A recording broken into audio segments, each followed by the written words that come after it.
আসসালামু আলাইকুম। সবাই কেমন আছেন? আশা করি সবাই ভালো আছেন। আজ আপনাদের জন্য নিয়ে এসেছি গল্পের অন্তিম পর্ব।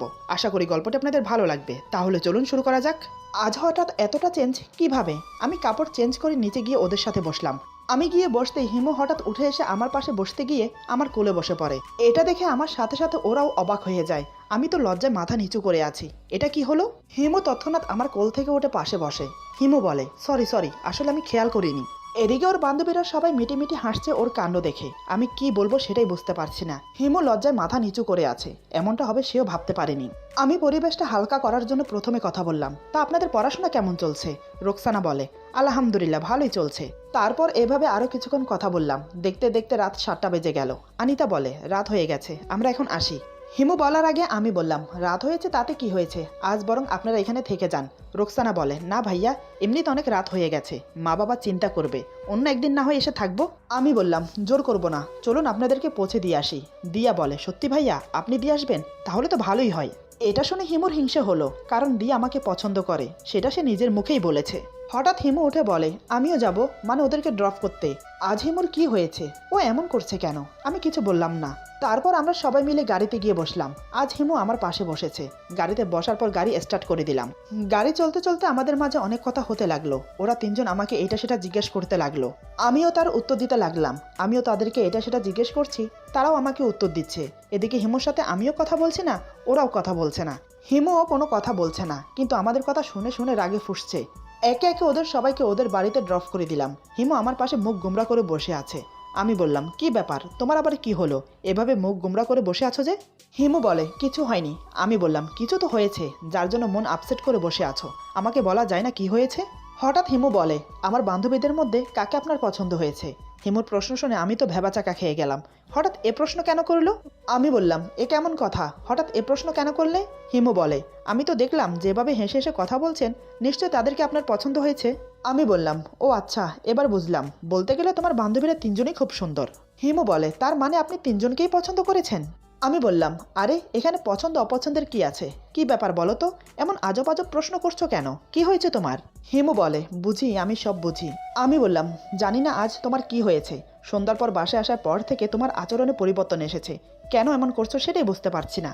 হিমু বলে, আপনাকে বুঝতে হবে না। তারপর আর কোনো কথা বলে না। একসময় আমরা বাসায় চলে আসলাম। রুমে এসে বসে আছি। আসার পর থেকে মাকে দেখলাম না। হিমুকে বললাম, মা কোথায় গেছে? হিমু বলে, মা মামার বাসায় গেছে। এই বলে আবার চুপ হয়ে গেল। রাতে টেবিলে খাবার দেওয়া হলো। বাবা খেতে বসেছে। হিমুকে বলে, বৌমা তুমিও বসে পড়ো। হিমু বলে, না বাবা, আমি পরে খাবো, আপনি তাড়াতাড়ি খেয়ে নিন, আপনার আবার মেডিসিন খেতে হবে, এমনি অনেক দেরি হয়ে গেছে। তারপর বাবাকে খাইয়ে মেডিসিন দিয়ে দিল। মেডিসিন খেয়ে বাবা চলে গেল রুমে। হিমু রুমে আসে আমাকে ডাকতে। হিমু বলে, আপনি খাবেন না? আমি বললাম, তুমি খেয়েছো? হিমু বলে, না। আমি বললাম, কেন? হিমু বলে, আপনার জন্য ওয়েট করছি। আমি চোখ ছোট করে ওর দিকে তাকিয়ে বললাম, আমার জন্য? কিন্তু কেন? এতদিন তো তুমি আমাকে ছেড়ে খেয়ে এসেছো মা বাবার সাথে, আমার সাথে খেলে তোমার সমস্যা হবে, তুমি বরং খেয়ে নাও, আমি পরে খাবো। আমার কথা শুনে হিমু নিচের দিকে তাকিয়ে দাঁড়িয়ে আছে, কিছু বলছে না। আজ তার কথা তাকেই বলেছি। আমি বললাম, কি হলো, যাও খেয়ে আসো। হিমু বলে, আপনি খাবার উপরে খাবেন না নিচে গিয়ে খাবেন? আমি বললাম, পরে নিচে গিয়ে গরম করে খাবো। হিমু বলে, আমি গরম করে রুমে এনে দিচ্ছি, খেয়ে নিন। এই বলে হিমু চলে গেল। আমি তো হাঁ করে তাকিয়ে রইলাম, কিছুই বুঝতে পারছি না আজ হঠাৎ আমার সাথে কি হচ্ছে। বেশ কিছুক্ষণ পর হিমু খাবার গরম করে উপরে এলো। খাবার দেখে তো আমি অবাক, এত খাবার! আমি বললাম, এ কি করেছো, এত খাবার আমি খেতে পারবো না। হিমু বলে, এখানে আমার খাবারও আছে, ওর যখন এতই ইচ্ছে আমার সাথে বসে খাবে, তাহলে খেয়ে নিক। আমি আর কিছু বললাম না। দুজন খেতে শুরু করলাম। হিমু আমাকে বেড়ে দিচ্ছে। একসময় দুজন খাওয়া দাওয়া শেষ করলাম। সব পরিষ্কার করে হিমু রুমে এলো। আমি ততক্ষণে সোফায় শুয়ে পড়েছি। হিমু এসে দেখে আমি সোফায় শুয়ে আছি। সচরাচর এত তাড়াতাড়ি আমি ঘুমাই না। হিমু বলে, আপনি ঘুমিয়ে পড়েছেন নাকি? আমি চোখ বন্ধ রেখেই বললাম, এখনো ঘুমাইনি, ঘুমাবো তাড়াতাড়ি, কাল অফিসে জরুরি মিটিং আছে। হিমু বলে, যতই জরুরি মিটিং থাকুক, কাল আপনি অফিসে যাবেন না। এবার আমি চোখ খুলে ওর দিকে তাকালাম। আমি বললাম, কেন, কালকে কিছু আছে নাকি? হিমু বলে, আপনার হাত কেটে গেছে, এই হাত নিয়ে অফিসে যাওয়ার কোনো মানে হয় না। আমি বললাম, হাত কেটেছে তাতে কি হয়েছে, আর এমনিতেও জরুরি মিটিং আছে, না গেলে হচ্ছে না। হিমু এবার চেঁচিয়ে বলে, বললাম তো কাল আপনি অফিসে যেতে পারবেন না। আমি বললাম, কেন যাব না বলো তো? হিমু বলে, আমি বলছি তাই। আমি কিছুক্ষণ ওর দিকে তাকিয়ে রইলাম। আমি বললাম, ঠিক আছে, যাব না। এই বলে চোখ বন্ধ করে অন্যদিকে ফিরে গেলাম। এটা হিমুর কাছে অপমান মনে হলো। সে মনে করছে আমি তাকে অপমান করছি। আমার ওর থেকে মুখ ফিরিয়ে নেওয়াটা হজম করতে পারলো না। হিমু বলে, আপনি কেমন মানুষ বলুন তো? দেখছেন আমি দাঁড়িয়ে আপনার সাথে কথা বলছি, তারপর আপনি অন্যদিকে মুখ ফিরিয়ে নিলেন কেন বলুন তো? আমি দেখতে কি খারাপ? ওর কথা শুনে আমি মনে মনে ভাবছি আজ কোন জ্বালায় পড়লাম আমি আবার ওর দিকে ফিরে বললাম সরি, বলো কি বলবে। হিমু এবার রাগ করে বলে যান, আপনার সাথে কথা বলবো না, এই বলে বিছানায় গিয়ে শুয়ে পড়ল। আমি শুধু তাকিয়ে রইলাম, ওর আচরণের মানে খুঁজতে লাগলাম, কিন্তু কিছুই বুঝে উঠতে পারছি না। তারপর নানান কথা ভাবতে ভাবতে ঘুমিয়ে পড়লাম। এভাবে বেশ কিছুদিন কেটে গেল। হিমু আমাকে এক সপ্তাহ অফিসে যেতে দেয়নি। এই এক সপ্তাহ সে আমার অনেক খেয়াল রেখেছে, আমার সাথে অনেক গল্প করেছে। ওর ব্যবহারে এটা বুঝতে পারলাম ও ধীরে ধীরে আমার প্রতি দুর্বল হচ্ছে। একদিন আমার এক কাজিনের বিয়েতে ইনভাইট করলো আমাদের। মা বাবা সোজা বলে দিল আমরা যেতে পারবো না, তোরা দুজন যা। মানে আমাকে আর হিমুকে যেতে বলছে। কিন্তু হিমু কি যাবে আমার সাথে? আমি মনে মনে যেটা ভাবলাম সেটাই হলো। আমি ওকে বললাম মা বাবা বলছে তোমাকে আমাকে যেতে বিয়েতে, তুমি কি যাবে? হিমু এক কথায় না করে দিল। আমি জানতাম ও আমার সাথে বিয়েতে যেতে চাইবে না, আমার সাথে গেলে ওর মানসম্মানের প্রশ্ন। আমি মাকে বলে দিলাম যে আমরা যেতে পারবো না, তোমরা যাও। মা বলে এসব বিয়েতে এখন আমাদের যাওয়ার সময় আছে? এখন সময় তোদের, তোরা বিয়েতে যাবি, এনজয় করবি, এখনই তোর সময় নাকি? এমন সময় হিমু আসলো। হিমুকে দেখেই মা বলে আগামী পরশু বিয়ে, তুমি আর রিদওয়ান যাও, এখন থেকে তৈয়ারি শুরু করো বিয়েতে যাবার। হিমু মাথা নাড়িয়ে সম্মতি জানায়, কারণ মার কথা সে ফেলতে পারবে না, নিহাত মা যদি কিছু মনে করে তাই। কিন্তু তুফান চলল আমার উপর। আমি রুমে যেতেই হিমু আমাকে বলে আপনি নিশ্চয়ই মাকে বলেছেন আমি যেতে চাইছি না, তাই তো মা আমি যাওয়ার সাথে সাথে আমাকে যেতে বলল। আমি বললাম বিশ্বাস করো আমি কিছুই বলিনি, মা তো নিজে থেকেই। হিমু বলে আমি জানি আমাকে বলতে হবে না, আপনিই সব করেছেন, আপনার সাথে আমাকে বিয়েতে যেতে হবে, এটা ভাবতেই আমার কেমন কেমন জানি লাগে। না জানি বিয়েতে কত ধরনের লোক আসবে, সবাই আপনাকে আর আমাকে নিয়ে নানান কথা বলবে, সবার কথা আমাকে সহ করে নিতে হবে, মান সম্মান কিচ্ছু থাকবে না। আমি বললাম আমি কি এতটাই কুৎসিত যে আমার সাথে গেলে তোমার মান সম্মান থাকবে না? হিমু বলে একবার আয়নায় নিজেকে আর আমাকে দেখুন, তাহলে বুঝতে পারবেন কতটা ফারাক আছে। আমি বললাম যেতে হবে না বিয়েতে। হিমু বলে মা যখন বলেছে তখন তো যেতেই হবে, ভাগ্যে কি আছে দেখা যাবে পরে। আমি আর কিছু না বলে শুয়ে পড়লাম। হিমু যাওয়ার জন্য সবকিছুর প্রস্তুতি নিচ্ছে, কিন্তু আমার মন ছিল না হিমুকে নিয়ে বিয়েতে যাওয়ার। আমার সাথে গেলে নাকি তার মান সম্মান থাকবে না, তাহলে তাকে নিয়ে কেনই বা যাব? কিন্তু মায়ের জন্য যেতে হলো। দেখতে দেখতে সেই দিন চলে এলো, অনেক দূরের রাস্তা, তাই আমরা বিকেলের দিকে রওনা দিলাম। রাতে চলে আসব। যাওয়ার সময় আমাদের মাঝে তেমন কোনো কথাই হলো না, কারণ হিমু কথা বলতে চাইছে না, তাই আমিও কোনো কথা বললাম না। বিয়ে বাড়িতে পৌঁছাতে পৌঁছাতে সন্ধ্যা হয়ে গেল। গাড়ি থেকে নেমে ভেতরে প্রবেশ করার সময় হিমু আমার সাথেই ছিল, তারপর সে আলাদা গিয়ে বসে পড়লো। আমিও কিছু বললাম না। আত্মীয় স্বজনেরা সবাই গ্রুপে গ্রুপে আড্ডা দিচ্ছে। 3-4 জায়গায় চেয়ার নিয়ে নিয়ে মেয়েরা গ্রুপ করে বসে আছে আর গল্প করছে। গল্পের উদ্দেশ্য হলো কার বউ সুন্দর, কার হাজব্যান্ড কেমন, কে কি কাজ করে, নানান বিষয় নিয়ে কথা হচ্ছে। হিমু আলাদা একটু দূরে বসেছিল। এমনিতে সবার কথা সে শুনতে পাচ্ছে। কিছুক্ষণ পর ওয়েটার এসে ওকে জুস দিয়ে গেল। এদিকে অনেকক্ষণ দাঁড়িয়ে গল্প করতে করতে আমার পা ব্যথা করছে, তাই একটা চেয়ার টেনে বসে পড়লাম আলাদাভাবে। এমন জায়গায় বসেছি লাইটের আলো সব আমার দিকে, কারণ কোথাও জায়গা পাচ্ছি না নিরিবিলি আমার জন্য। এখানে একটু জায়গা আছে, আশেপাশে কেউ নেই, তাই বসে পড়লাম। এবার সবার চোখ আমার দিকে। অনেকে অনেক রকমের কথা বলছে আমাকে দেখে। কেউ বলছে হ্যান্ডসাম, আবার কেউ বা বলছে কালো, আবার কেউ বা বলছে চেহারায় খুব মায়া আছে। নানান লোক নানান রকমের কথা বলছে। হিমুর কানে সব যাচ্ছে। ওর সামনে বসা 5-6টা মেয়ে আমাকে নিয়ে সমালোচনা করছে। একটা মেয়ে বলে এই দেখ দেখ ছেলেটাকে। মেয়েটির কথা শুনে সবাই আমার দিকে তাকালো। মেয়েটি বলে কি হ্যান্ডসাম ছেলেটা, তাই না? অন্য একটি মেয়ে বলে হ্যাঁ হ্যান্ডসাম তো বটে, কিন্তু কালো। অন্য একটি মেয়ে বলে আরে তুই অন্ধ নাকি, এদেরকে কালো বলে না, এদেরকে শ্যামলা বলে, কালো বলে আফ্রিকানদের। তোরা যতটা কালো বলছিস ছেলেটাকে ততটা কালো কিন্তু না, তবে চেহারাটা খুবই মায়াবী। অন্য আরেকটি মেয়ে বলে দেখেছিস ছেলেটার ফিগার কেমন, দারুণ ফিগার তাই না? যেমন হ্যান্ডসাম তেমন চেহারাটা মায়াবী, তেমন তার ফিগার, সব মিলিয়ে পারফেক্ট, শুধু গায়ের রংটা শ্যামলা, তারপরও ছেলেটাকে বেশ লাগছে। অন্য একটি মেয়ে বলে হ্যাঁ রে ছেলেটা সিঙ্গেল না বিবাহিত? অন্য একটি মেয়ে বলে সেটা কিভাবে বলবো, ছেলেটা আসছে পর্যন্ত তো একাই দেখলাম, কোনো মেয়ে বা কাউকে দেখিনি তার সাথে, আমার মনে হয় সিঙ্গেল। আরেকজন বলে একটা কাজ করি চল ছেলেটার সাথে গিয়ে কথা বলি, তাহলে জানতে পারবো সবকিছু। এই বলে মেয়েগুলো উঠে আসছে আমার দিকে। এতক্ষণ হিমু চুপচাপ বসে সব কথা শুনছিল।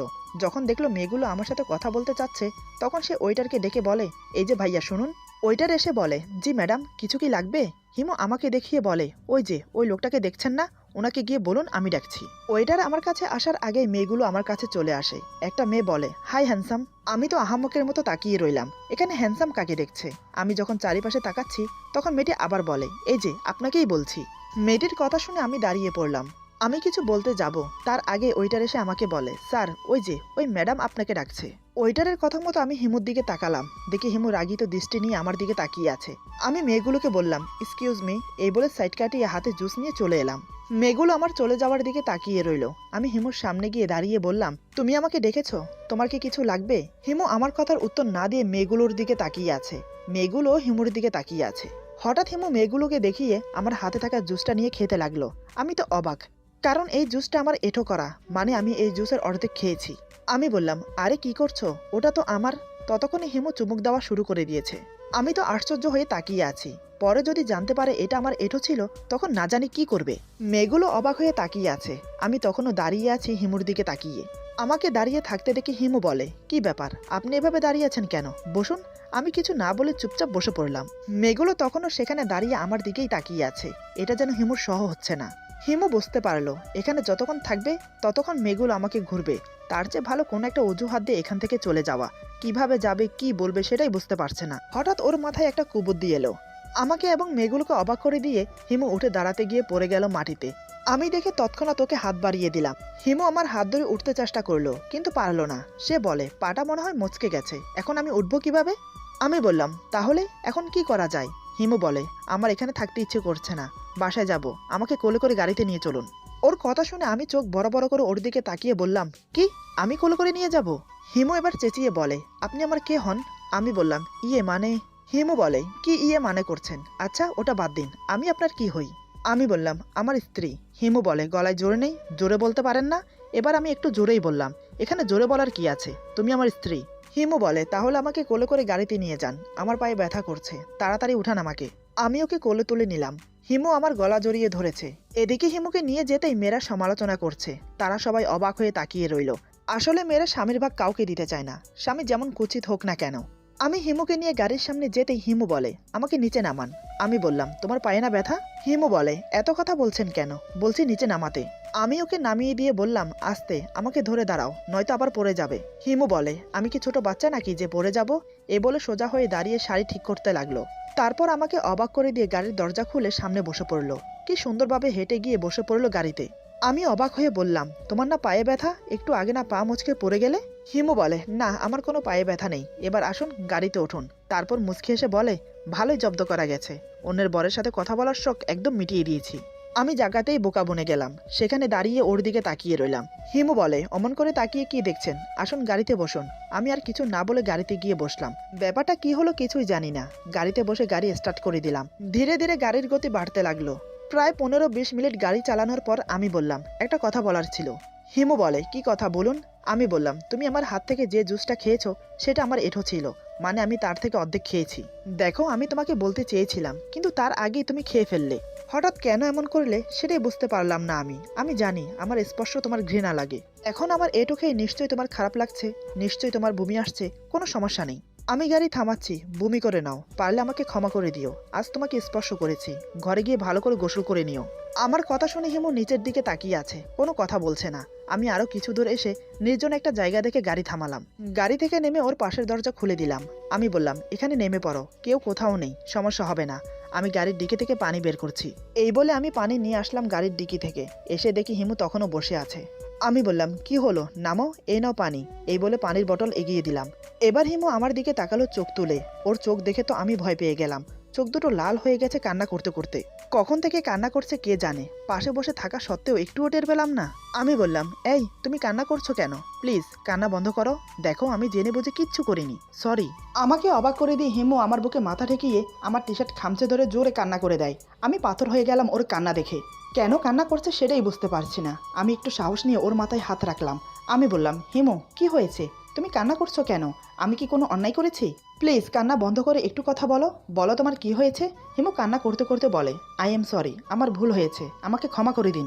আমি বললাম, আরে কি হয়েছে, কিসের জন্য ক্ষমা চাইছো সেটা তো বলবে। আমার জানা মতে তুমি তো কোনো অন্যায় করোনি, তাহলে? হিমু সোজা হয়ে বসে চোখের পানি মুছতে মুছতে বলে, আমি আসলে ও হিসকির জন্য কথাই বলতে পারছে না। আমি বললাম, এখন আর কিছু বলতে হবে না, পরে সব শুনবো, এখন শান্ত হয়ে বসো, কান্না বন্ধ করো। হঠাৎ আমার কিছু একটা মনে আসতেই আমি বললাম, এই তোমার খিদে পাইনি তো, নাকি খিদে পেয়েছে বলে কান্না করছো? হিমু আমার দিকে তাকিয়ে আছে আমার কথা শুনে। আমি চারিপাশে দেখতে লাগলাম কোথাও কোনো রেস্তোরাঁ আছে কিনা। না, রেস্তোরাঁ তো দূরের কথা, আশেপাশে কোনো ঘরবাড়িও নেই। একদম নিঝুম নির্জন জায়গা, আশেপাশে সারি সারি বড় বড় গাছ দাঁড়িয়ে আছে। আমি বললাম, একটু মুখ হাত ধুয়ে ফ্রেশ হয়ে গাড়িতে বসো, দেখি সামনে কোনো রেস্তোরাঁ পাওয়া যায় কিনা। আমার কথা মতো সে মুখ হাত ধুয়ে গাড়িতে বসে।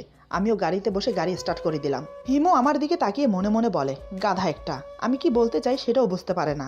বলে কিনা আমার নাকি খিদে লেগেছে, তাই কান্না করছি। কিছু দূর আসতে ছোট মোটো একটা রেস্টুরেন্ট মিলে গেল। আমি বললাম, এই তো এখানে ছোট একটা রেস্টুরেন্ট আছে, চলো কিছু খেয়ে নাও। হিমু বলে, আমি যাব না। আমি বললাম, খিদে পাইনি তোমার? হিমু বলে, পেয়েছে, তবে আমি রেস্টুরেন্টে যাব না। আমি বললাম, বুঝেছি, নিয়ে আসছি আমি তাহলে, কিন্তু কি খাবে সেটা তো বলবে। হিমু বলে, আপনি যা খাবেন আমিও তাই খাবো। আমি আর কথা না বাড়িয়ে চলে গেলাম খাবার আনতে।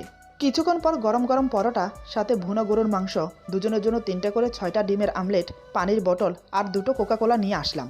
আমার হাতে এত খাবার দেখে হিমু বলে, ওরে বাপরে, এত খাবার, এতগুলো আনার কি প্রয়োজন ছিল? আমি বললাম, তোমার মুখ দেখে বোঝা যাচ্ছে খুব খিদে পেয়েছে তোমার। খিদে যে একদম সহ করতে পারো না সেটা আমি জানি। হিমু বলে, মুখ দেখে বুঝে গেলেন আমার খিদে পেয়েছে, মুখ দেখে এটা বুঝতে পারেননি আমি কি বলতে চাইছি? আমি বললাম, কি বলতে চাইছো মানে? আচ্ছা তুমি আমাকে একটা কথা বলো তো, তুমি তো দিব্যি ভালো ছিলে, তাহলে অমন করে বিয়ে বাড়ি থেকে চলে আসলে কেন? খেয়ে দেয়ে না হয় চলে আসতাম, ব্যাপার কি বলো তো? হিমু বলে, বিয়ে বাড়ি থেকে না এসে কি করতাম? ওই মেয়েগুলোকে আপনাকে ঘুরতে দিতাম।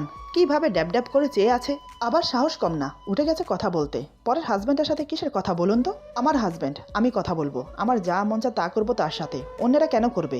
বেহাইয়া মেয়েগুলোর জন্যই তো চলে এলাম না খেয়ে, না জানি এতক্ষণ পর্যন্ত থাকলে কি কি করতো। আর আপনি কি সুন্দর উঠে দাঁড়িয়েছেন মেয়েগুলোর সাথে কথা বলতে, লজ্জা করে না বউ থাকতে অন্য মেয়েদের সাথে কথা বলতে? আমি তো হাত থেকে পরোটা রেখে ওর দিকে তাকিয়ে রইলাম হাঁ করে। এদিকে আমাকে স্বামী হিসেবে মানেও না, অন্যদিকে কারোর সাথে কথাও বলতে দেয় না। আচ্ছা মেয়েটা চাই কি? আমি বললাম, আমার সাথে কেউ কথা বললে তোমার সমস্যা কি? তুমি তো আমাকে স্বামী হিসেবে মানো না, আর এমনিতেও অন্য মেয়েরা আমার সাথে কথা বলতেই পারে, এতে মাইন্ড করার কি আছে? এবার হিমু আমার কথায় খুব রেগে যায়। ওর হাতে থাকা পরোটার টুকরো আমার মুখে গুজে দিয়ে বলে, একদম মেরে ফেলবো নেক্সট টাইম কোনো মেয়ের সাথে কথা বললে। আমি তো পরোটার টুকরো মুখে নিয়ে হাঁ করে আছি, ও হঠাৎ এমন রিয়াক্ট করছে কেন? এদিকে হিমু রাগ করে আর খাবার খাচ্ছে না, সে কান্না করছে। এখানে কান্না করারই বা কি আছে সেটাই বুঝতে পারছি না। আমি বললাম, আহা কান্না করছো কেন? আচ্ছা সরি সরি, আমি কারোর সাথে কথা বলবো না, এবার অন্তত কান্না বন্ধ করো, খাবারটা খেয়ে নাও, ঠান্ডা হয়ে যাচ্ছে। হিমু কান্না করতে করতে বলে, আমি খাবো না, আপনার খাবার আপনি খান। এই বলে সে কান্না করেই যাচ্ছে। অনেকবার চেষ্টা করেও কান্না থামাতে পারলাম না। খাবারটা আমি আবার প্যাক করে রেখে দিলাম। ও খাচ্ছে না দেখে আমি আর খেলাম না। আমি আর ওকে কিছু না বলে গাড়ি চালাতে লাগলাম। হিমু কান্না করতে করতে ঘুমিয়ে পড়লো। এতটাই কান্না করেছে যে ঘুমের মাঝেও হিঁচকে দিচ্ছে। আমি গাড়ি চালাতে চালাতে ওকে দেখছি। এই প্রথম ওর ঘুমন্ত চেহারা দেখলাম, কি মায়াবী লাগছে, দেখে মন প্রাণ জুড়িয়ে গেল। দেখতে দেখতে একসময় বাড়িতে পৌঁছে গেলাম। রাত তখন আনুমানিক 12টা বাজে। বাড়ির সবাই এতক্ষণে খেয়ে দিয়ে ঘুমিয়ে পড়েছে। হিমুর দিকে তাকিয়ে দেখি হিমু এখনো ঘুমোচ্ছে।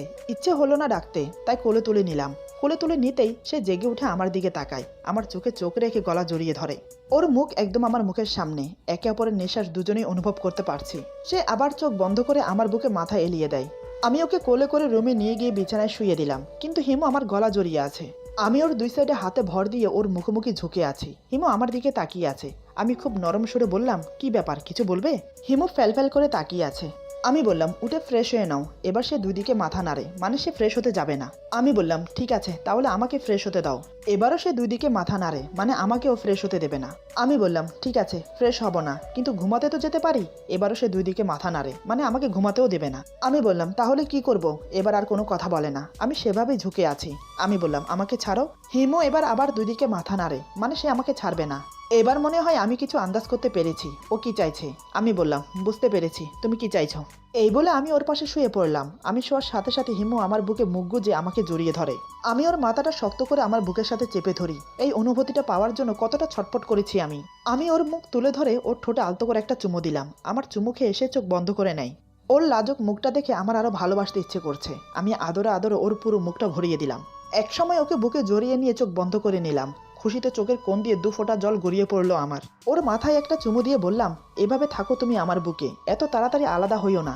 এটা শুনে হিমু আমাকে আরো শক্ত করে জড়িয়ে ধরে বলে, আমাকে ক্ষমা করে দিন, আমি আপনাকে বুঝতে পারিনি, অনেক অপমান করেছি আমি আপনাকে। আমি বললাম, থাক না সেসব কথা, তোমাকে পেয়েছি সেটাই অনেক, আর কিছু চাই না। সারা জীবন এভাবে থাকো আমার কাছে, ভালোবেসে ভালোবাসা দিয়ে। পূর্ণতা পেল আমাদের ভালোবাসা। আজকের গল্প এখানে সমাপ্ত। আশা করি গল্পটি আপনাদের ভালো লাগবে। যদি ভালো লাগে তাহলে লাইক, কমেন্ট, সাবস্ক্রাইব করে আমাদের পাশে থাকুন। পাশে থাকা বেল আইকন প্রেস করে দেবেন, তাহলে আমাদের নিত্য নতুন ভিডিও আপনাদের কাছে পৌঁছে যাবে। বন্ধুদের সাথে বেশি বেশি করে শেয়ার করবেন। সবাই ভালো থাকবেন, সুস্থ থাকবেন। আল্লাহ হাফেজ।